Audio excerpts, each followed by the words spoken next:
அனைவருக்கும் வணக்கம். நான் போன வீடியோவில் சொன்ன மாதிரி தான் ஒரே இடத்துல 13 பிள்ளைங்க இருக்கிறாங்க.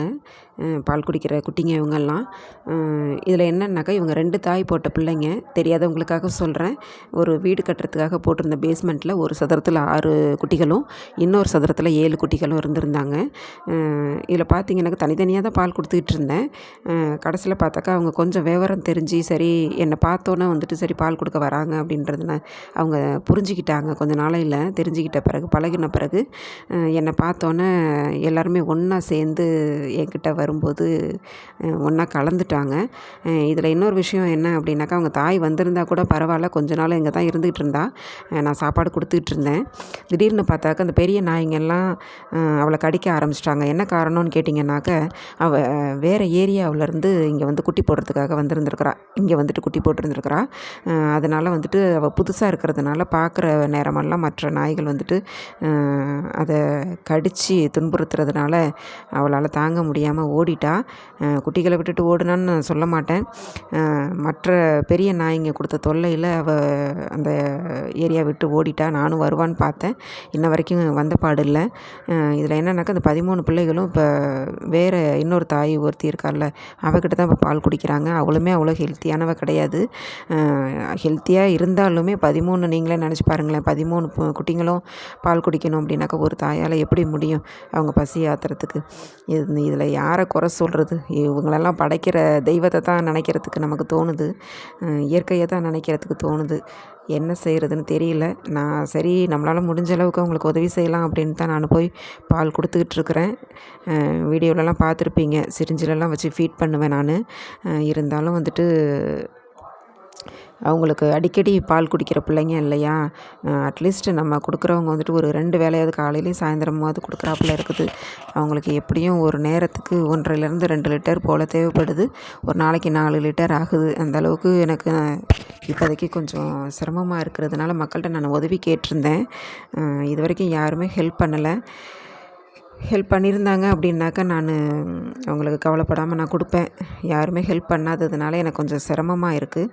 அதனால் வந்துட்டு அவங்களுக்கு பால் ஒரு வேளை கொடுத்துட்டு கொஞ்சம் சாப்பாடு கொடுக்கலாம் அப்படின்னு சொல்லிட்டு இன்றைக்கி தான் அவங்களுக்கு சாப்பாடு செஞ்சு கொடுத்துருக்குறேன். அது எப்படின்னாக்கா நல்லா சாஃப்டாக சாதத்தை வேக வச்சுட்டு கொஞ்சம் மிக்சியில் அடித்து தயிர் பால் புளிப்பு தெரியாமல் இருக்கிறதுக்காக பாலும் கொஞ்சம் சேர்த்துருக்குறேன். அவங்களுக்கு பசி தாங்கும் அப்படின்னு நினைக்கிறேன் நான். ஃபஸ்ட் டைம் சாப்பாடு சாப்பிட்றதுனால அவங்க கொஞ்சம் மெதுவாக சாப்பிட்றாங்க. ஏன்னா பழக்கம் இல்லை இல்லைங்களா, அதனால் சாப்பிட்டுட்டு கொஞ்சம் பசி இல்லாமல் பிள்ளைங்க இருந்தாலுமே எனக்கு ரொம்ப சந்தோஷம்தான். அந்த தாய் பார்த்திங்கன்னாக்கா வெளியிலேருந்து வந்த புள்ளன்றதுனால இங்கே இருக்கிற பெரிய நாயெல்லாம், அதாவது நான் சாப்பாடு கொடுக்குறேன்ல என்கிட்ட சாப்பிட்ற பிள்ளைங்க தான் எல்லாருமே. அவங்க வந்துட்டு சாப்பிட்ற நேரத்தில் அவளை போட்டு கடிக்கிறாங்க. எப்போ பார்த்தாலுமே சண்டை வருது அவங்கக்குள்ளே. புள்ள பாவம் பயந்துட்டு எங்கேயோ ஓடிட்டா. இவங்கெல்லாம் ரொம்ப பசியில் அங்கே போகிற நேரம் பூரமும் பசியில் கத்திக்கிட்டு தான் இருப்பாங்க. தாயை தேடிக்கிட்டு கத்திக்கிட்டு இருப்பாங்க. பார்க்கவே ரொம்ப பாவமாக இருக்கும். இவங்கள சுற்றி நிறைய வீடுகள்லாம் இருக்குது, மக்கள்லாம் இருக்கிறாங்க. யாருமே இவங்கள கண்டுக்க மாட்டாங்க. எங்கள் வீடு வந்து கொஞ்சம் தூரம் போய் தான் நான் இவங்களுக்கு ஃபீட் பண்ணிகிட்ருக்கேன். நானே வேலையெல்லாம் ஒதுக்கி வச்சுட்டு தான் இவங்களுக்காக டைம் ஸ்பெண்ட் பண்ணி நான் பார்த்துக்கிட்ருக்கேன். முடியாத பட்சத்துக்கு நான் மக்கள்கிட்ட ஹெல்ப் கேட்டேன். யாருமே அவங்க எனக்கு 10 பைசா கூட உதவி செய்யலை. அதனால் என்னால் முடிஞ்ச அளவுக்கு நான் கொடுத்துக்கிட்ருக்குறேன். பொதுவாக சொல்லணுன்னாக்கா நான் யார்கிட்டையுமே உதவி கேட்குற ஆள் கிடையாது. எனக்கு கேட்க பிடிக்கவும் பிடிக்காது, கேட்டதும் இல்லை. இந்த பிள்ளைங்க இவங்க மட்டும் இல்லை, இன்னும் நான் சாப்பாடு கொடுக்குற நிறைய இடத்துல நிறைய பிள்ளைங்க இருக்கிறாங்க. அவங்களுக்கும் கொடுக்கறதுனால ரொம்ப சிரமத்தில் இருக்கிறேன் நான். இது மட்டும் இல்லாமல் இன்னொரு இடத்துல அவங்க முஸ்லீம் ஃபேமிலி பிள்ளைங்கள வச்சு பார்த்துட்டு இருந்தாங்க. அவங்கள சும்மா சொல்லக்கூடாது. முஸ்லீம்ஸ் பொதுவாக நாய் வளர்க்க மாட்டாங்க. அவங்க அதெல்லாம் பார்க்கல.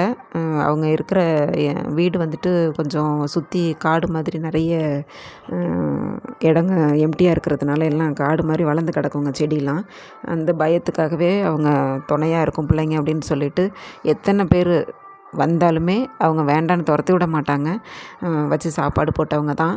ஆனால் திடீர்னு என்ன ப்ராப்ளம்னு தெரில, அந்த ஹவுஸ் ஓனர் மாற்ற சொல்லிட்டாங்களா என்னன்னு தெரியல, வீடு மாறி போயிட்டாங்க. அந்த வீடு வந்துட்டு இப்போ ரெனோவேட் பண்ணிகிட்ருக்காங்க. வேறு யாரும் வந்து வரப்போகிறாங்கன்னு நினைக்கிறேன்.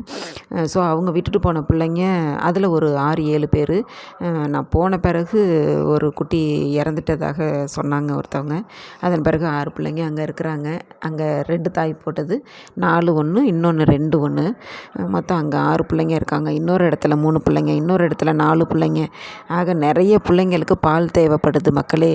நான் என்ன செய்கிறதுன்னு தெரியல எனக்கு.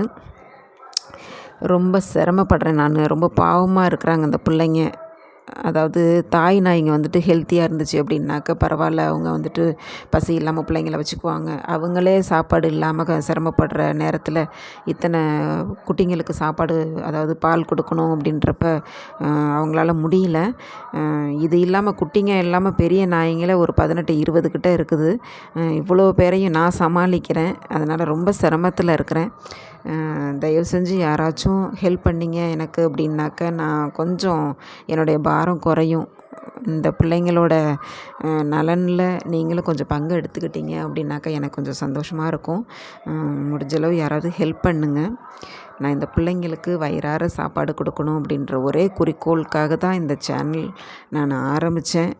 ஏற்கனவே கொடுத்துட்ருக்கேன். சேனல் ஆரம்பித்து இப்போ தான் ஒரு 4-5 மாதம் ஆகுது. ஏற்கனவே நான் வீடியோலாம் எதுவுமே எடுக்காமல் பிள்ளைங்களுக்கு சாப்பாடு கொடுத்துக்கிட்டு இருந்தேன் ஒரு 6-7 வருஷமாக. கடைசியில் இப்போ வந்துட்டு சரி மக்கள்கிட்ட உதவி கேட்டு இவங்களுக்கு வயிறு நிறைய கொடுக்கலாம் அப்படின்ட்டுன்னு தான் கேட்டேன். யாருமே எனக்கு உதவி செய்யலை. என்னால் முடிஞ்ச அளவுக்கு ஆனால் கொடுத்துக்கிட்ருக்குறேன். என்ன சொல்கிறது, நம்மளோட சேனலுக்காவது சப்போர்ட் பண்ணுங்கள். நம்மளோட வீடியோஸ்லாம் பாருங்கள், ஷேர் பண்ணுங்கள். யூடியூப்லேருந்து ஏதாவது வருமானம் கிடைச்சா கூட நான் இந்த பிள்ளைங்களுக்காக செலவழிக்கிறதுக்காக தான் நான் காத்துட்ருக்கேன். அது கூட நடக்க மாட்டேங்குது. வாட்ச் ஹவர்ஸ் கிடைச்சாக்க தான் அதில் வந்துட்டு ஏதாவது பணம் கிடைக்கும். வீடியோஸ் வந்துட்டு மக்கள் அதிகம் பார்க்க மாட்றாங்க. என்னன்னாக்க ஒரு என்ன சொல்கிறது, ஒரு ஃபன்னியாக ஏதாவது ஒரு என்ன சொல்கிறது, வேறு ப்ரீடு நாய்ங்க வச்சு அது மாதிரி மற்றவங்களோட வீடியோஸ் கொலாப் வீடியோலாம் போடுறேன். அது ஓரளவுக்கு வியூஸ் போகுது. மற்றபடி நம்ம வீட்டை சுற்றி இருக்கிற இந்த பிள்ளைங்க, நாட்டு நாயின்னு சொல்லக்கூடிய இந்த ஜீவன்களை வந்துட்டு பசி இல்லாமல் வைக்கணும் அப்படின்றது தான் என்னோடய ஆசை. அதுக்காக தான் நான் இந்த வீடியோஸ்லாம் போட்டுக்கிட்ருக்குறேன். இந்த சேனலே ஆரம்பித்தது நான் ஏதாவது உதவி கேட்கலாம் மக்கள்கிட்ட அப்படின்னு தான் இந்த வீடியோ நான் இப்போ மேக் பண்ணிகிட்ருக்கேன்.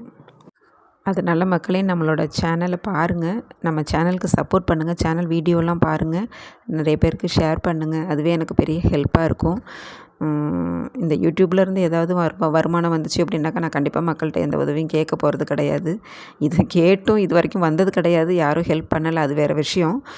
இருந்தாலும் சொல்கிறேன், ஜென்ரலாக நம்மளோட சேனலுக்கு சப்போர்ட் பண்ணுங்கள். நன்றி, வணக்கம்.